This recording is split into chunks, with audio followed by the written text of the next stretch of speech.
You're invited to help support the Christian Life and Leadership Podcast. Thank you for joining us. Visit timprice.com/sponsor to help support this part of our ministry. Thank you for your generosity. timpriceblog.com/sponsor.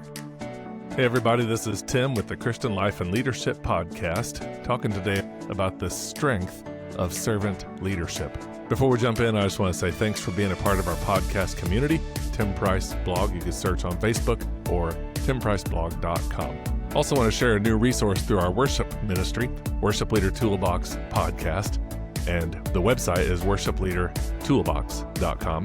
Would love to have you check that out. We have a new resource called From Chaos to Confidence, how sound checks and rehearsals help the church.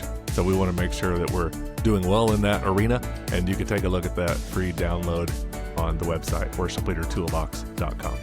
Today we're going to talk a little bit about the strength of servant leadership, some secrets about why it is so important.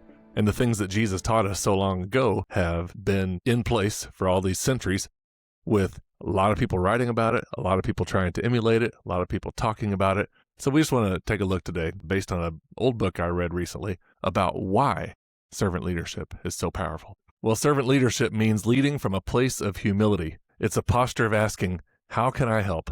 What can I do to help you or to make things better, even if I don't get the credit? Jesus taught us that leadership is about serving others, not claiming or clamoring for power, modeling what he did. I recently read this old book I just mentioned, that the World's Most Powerful Leadership Principle by James Hunter, and it reminded me of why this concept, one that you and I probably know and cherish, still matters so deeply. So here are just a few things that stood out to me from reading this book. Number one, servant leadership results in buy-in.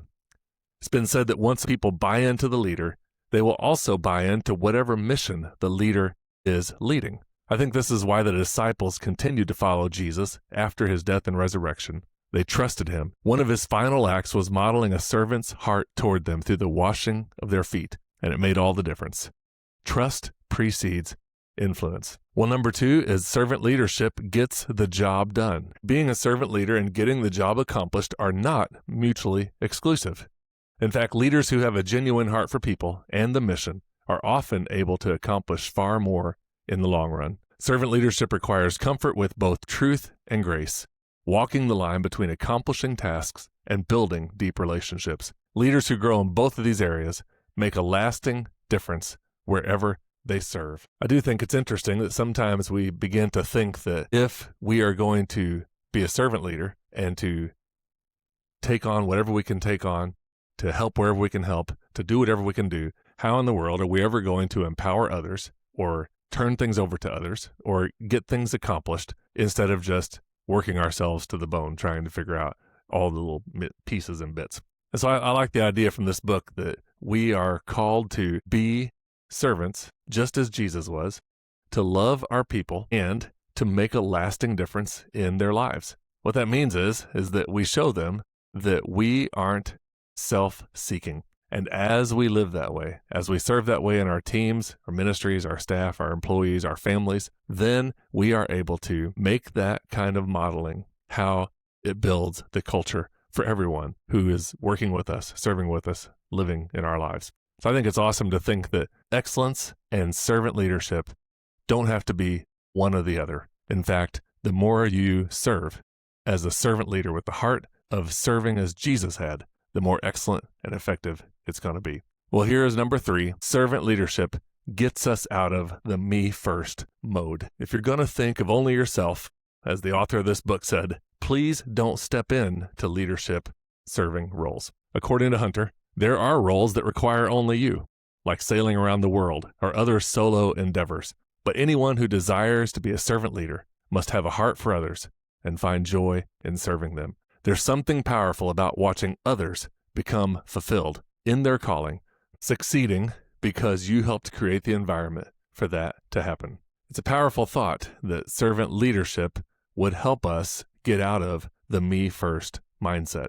In fact, we have to work to get out of that. Philippians even calls us, saying, we want to have the mind of Christ, to get a hold of his attitude about how he was willing to submit to the authority of God, that he didn't come for power and prestige, but that he came as a sacrifice. And we want to have that same attitude as Christ, not just in the big major things in life where we selflessly give our lives and our hearts to our spouse, our family, our home, but also the smaller maybe places that are still going to have an impact as we remove the me first attitude from our hearts. Indeed, you really can't live a servant leader's life if you are trying hard to put yourself first. Ambition and striving and all those things are important in a sense for certain aspect of why we do what we do. But if those become our main goals, it's going to be difficult for us to live as Jesus lived and to live out the calling that he has given us. Well, here's number 4. Servant leaders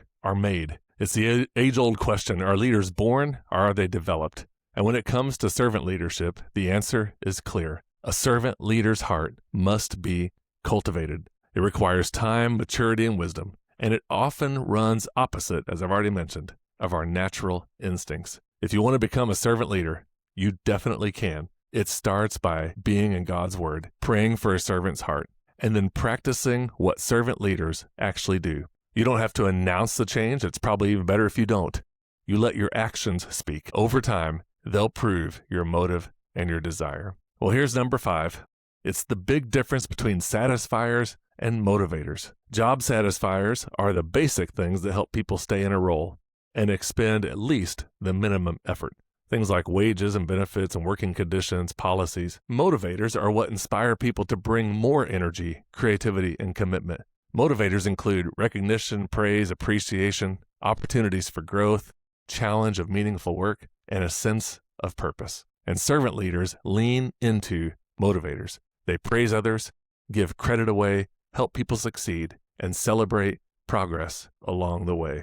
That's important whether you are paying your team or whether you're working with a volunteer team, people involved in your church or your ministry or your organization. And as you help them to be motivated not just on the external things, but the things that are going to intrinsically drive them, the success of how the mission is operating, how the ministry is going, how people's lives are being changed, the stories, the reminder of why we're doing this, why we are involved in this at all, why are we investing our time, our gifts, our heart, our talent in this vision, this mission, this ministry. As we do that, we're giving people motivators in addition to being satisfied with the work they're called to do. Now, at least in volunteer world stuff, inviting people to be servant leaders, even when there's not a paycheck, it is important to have the things that help satisfy. We don't want to constantly be putting out fires or trying to figure out ways to do ministry when the resources just aren't there. We want to do all we can to organize the work well,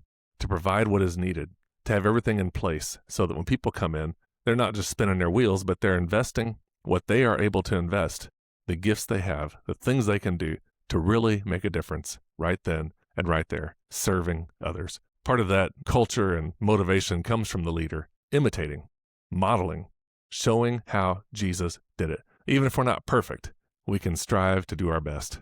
We pray for that kind of culture in our ministry. And Jesus called us in that story of the upper room. When Jesus washed the disciples' feet, he said, "This is how you serve others. This is how you become a leader." And he called them imitate what he was doing. Well, we could go on and on. There are other aspects of servant leadership, obviously. Honesty, accountability, honor, fairness, respect, serving, clarity of what the success really looks like, what we're trying to do, encouraging, trusting, expectation. Servant leadership isn't weak. It's intentional, it's disciplined, and it's deeply impactful. When practiced, it transforms people, teams, and cultures. And Jesus taught us this, and as I mentioned at the beginning, lots has been written about servant leaders. He was the best leader. He was a perfect leader. In our sin-fallen world and our bent towards selfish living, we really do need to desire to become different kinds of leaders because we want to be like Jesus. That really is our goal in all the talking and all the doing and all the thinking about how we can be like Jesus. We need the constant reminder. We want to live the life of a servant leader, not just because it propels us into a different status as leaders, although in a strange way, the more we serve, the more we are leading, the more we are being watched and looked up to and a bunch of other things. But this Leadership Principle book, the world's most powerful leadership principle, is a great opportunity to remember these things. Servant leadership results in buy-in. It gets the job done. It helps get each of us out of the me first mode. It allows us to be made in the image of Jesus, and it becomes the difference between satisfying and motivating. Well, thank you for listening today. I want to just share a couple quick things I've mentioned on previous episodes recently. One is that we have openings and spaces for young adults to serve with the Harvest team this summer. We're going to be taking a group to lead worship for camps and conferences and churches for children and youth, and we'd love to have you connect. If you're a young adult, college-age student who has the summer available to serve, it's about 6 weeks from mid-June until August 2nd, and we would love to have you join us. You can find out more at harvestministryteams.com. Secondly, we're coming up on a spring of conferences for high school students for a weekend in Troy, Illinois, and then kids conferences hosted in 4 cities around the state of Illinois.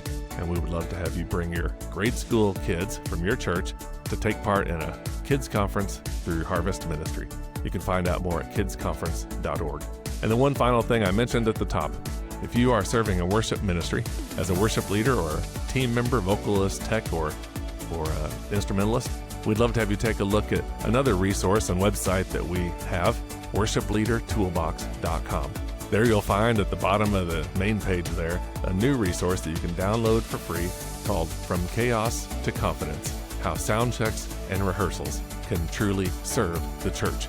We want to do our best, be our best, and a lot of that requires preparation and being confident with what you have before you step out to lead. Thanks again for being a part of this ministry. Thank you for listening to this podcast. Hope you can take a look at the resources available on timpriceblog.com, and I'll talk with you next week. Thanks.